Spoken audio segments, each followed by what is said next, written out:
সব দেরি সময়ের হয় না, কিছু দেরি মানুষকে চিরদিনের জন্য হারিয়ে দেয়।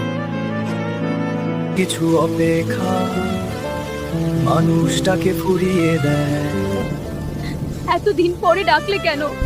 আজ না বললে কাল আর কেউ থাকতো না। তুমি জানো চুপ থাকাটা কতটা ব্যথা দেয়। আমি ভেবেছিলাম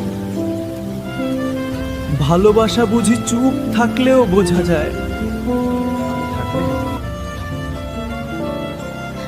হয়তো তুমি কখনো বলতেই শিখতে না। আমি তোমাকে ভালোবাসি। আমি জানি, কিন্তু এখন দেরি হয়ে গেছে। सब देरी समय की नहीं होती, कुछ देरी इंसान को हमेशा के लिए खो देती है।